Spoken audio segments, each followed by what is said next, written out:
I always take the 7:42 p.m. train home from the city.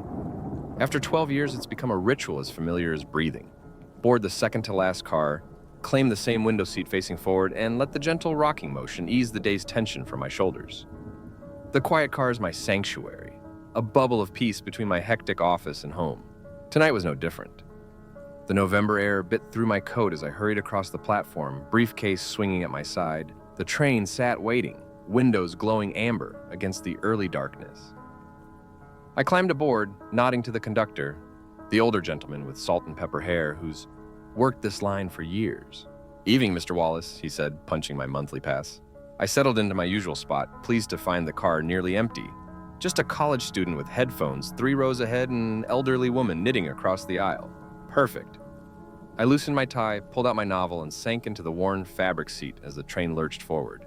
20 minutes into the journey, I noticed the first oddity. The reading light above me flickered once, twice, before stabilizing. Not unusual for these aging trains, but when I glanced up, I caught a glimpse of something in the window's reflection. A figure standing in the aisle behind me. I turned, but found only empty seats stretching to the rear door. Just tired eyes playing tricks, I reasoned, returning to my book. But the words blurred together, and I couldn't shake the feeling that someone was watching me. The train slowed for the Mapleton stop. Nobody boarded our car, but when the doors closed, I felt a subtle shift in the air pressure and as if the space had become more confined. The lights dimmed momentarily during acceleration, and in that brief darkness, I heard what sounded like a soft exhale directly behind my seat. My heart quickened. I twisted around again, more abruptly this time. Nothing, just shadows and empty seats. The elderly woman caught my eye and smiled politely before returning to her knitting. The normalcy of her presence reassured me. I checked my watch. 8:17 p.m. 25 minutes until my stop. I tried to focus on my novel, but found myself reading the same paragraph repeatedly. The train entered a tunnel, and my reflection appeared clearly in the blackened window. For an instant, so brief I nearly missed it, another face hovered behind mine. Gaunt, with hollowed eyes and a smile that stretched too wide across pallid features. I jerked away from the window, my book tumbling to the floor. When I bent to retrieve it, the temperature around me plummeted. My breath clouded in front of my face, though the train's heating system hummed steadily. "Did you feel that?" I asked the woman across the aisle. She looked up, needles pausing mid-stitch. "Feel what, dear?" "The cold, it just got freezing right here." She tilted her head, concerned. "It's quite comfortable to me. Perhaps you're coming down with something?" I nodded weakly and turned away. The cold spot had vanished as quickly as it had appeared, but a persistent unease remained, crawling along my spine like ice water. The overhead speaker crackled. "Next stop, Harrington Heights." Not my station, still 2 stops away. As the train slowed, I noticed something peculiar about the college student ahead.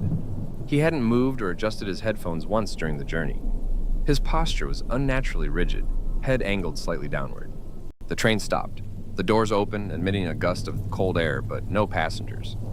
Just before they closed, I distinctly heard someone whisper my name. Thomas. Not loud, but clear, intimate, as if spoken directly into my ear. I whipped around, heart hammering. "Did you hear that?" I demanded of the knitting woman. She frowned, setting her work aside. "Hear what?" "Someone said my name. Nobody's spoken since we left Mapleton, sir." The train pulled away from the station. I clutched the armrests, knuckles white. The college student still hadn't moved. Something was wrong with his silhouette. Too straight, too still. I stood abruptly. I'm going to the next car," I announced to no one in particular, needing to hear my own voice, to ground myself in something real. The woman's eyes widened slightly. "There is no next car, sir. This is the last one tonight." Ice flooded my veins. "That's impossible. I always sit in the second-to-last car." "Not tonight," she said softly. "They're running a shorter train.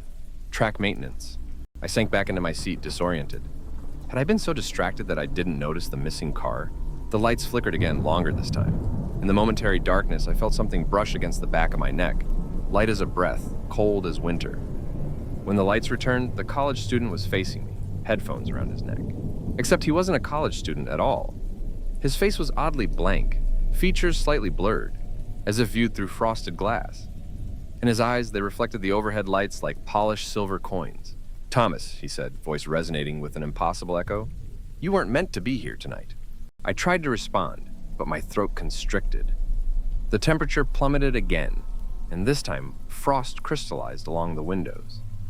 The elderly woman continued knitting, oblivious to both the cold and the impossible conversation. "Who are you?" I finally managed.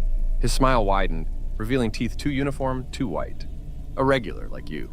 The train entered another tunnel, and the lights went out completely. Panic surged through me as I fumbled for my phone, desperate for light. When I activated the screen, its glow illuminated nothing but empty seats. The student, the woman, even the conductor were gone. And something else was wrong. The gentle sway of the train had stopped. The mechanical rumble had ceased. Perfect silence enveloped me. My phone's screen flickered and died. "We've been watching you, Thomas." The voice came from everywhere and nowhere. Every night, same train, same seat, such reliable patterns. A hand touched my shoulder, impossibly cold, sending paralyzing shocks through my body. I couldn't move, couldn't scream. The lights returned suddenly, blindingly bright. I was alone in the car, but every window showed the same reflection.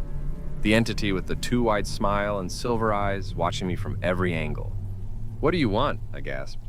"Company," it whispered, voice now coming from the train's speakers. "The journey is long." The train jerked violently, throwing me forward. When I regained my balance, I realized we were moving again, but faster than before. The landscape outside a dark blur. The station signs we passed weren't familiar. Names I'd never seen in 12 years of riding this line flashed by. Hollowbrook, Marrow's Crossing, Thinvale Junction. Panic clawed at my throat. I stumbled to the doors between cars, yanking desperately at the handle. It opened with surprising ease, revealing not the expected connection to another car, but a swirling void of darkness, punctuated by distant, impossible lights. I slammed it shut, pressing my back against it. The entity now sat in my seat, watching me with detached curiosity. "Your stop approaches, Thomas," it said, gesturing to the window. Outside, a platform materialized from the darkness. An exact replica of my regular station, but devoid of people, the signage slightly wrong. Letters arranged in patterns that hurt my eyes. "This isn't real," I whispered. "A reality is subjective on the quiet car," it replied. "You should know that by now. You've been riding with us for years." The train slowed, the doors prepared to open. "Don't be late tomorrow," it said, its smile stretching impossibly wider. "We'll save your seat." The doors slid open. Beyond them lay what appeared to be my town, my street, my life. But something in the quality of the light, in the too perfect stillness, told me it wasn't mine at all. I had a choice to make. I'm still making it every night as the 742 pulls into the station. I board the second-to-last car. Sometimes I convince myself that nothing happened, that I dozed off and had a vivid nightmare. But I notice things now. How the conductor's eyes sometimes reflect the overhead lights too brightly. How certain passengers never seem to disembark. How the station names occasionally shift and blur when I'm not looking directly at them. And sometimes when the train enters a tunnel and my reflection appears in the darkened glass, I catch a glimpse of someone else watching from behind my eyes, smiling that too wide smile. Perhaps I didn't leave the quiet car that night, or maybe I never had.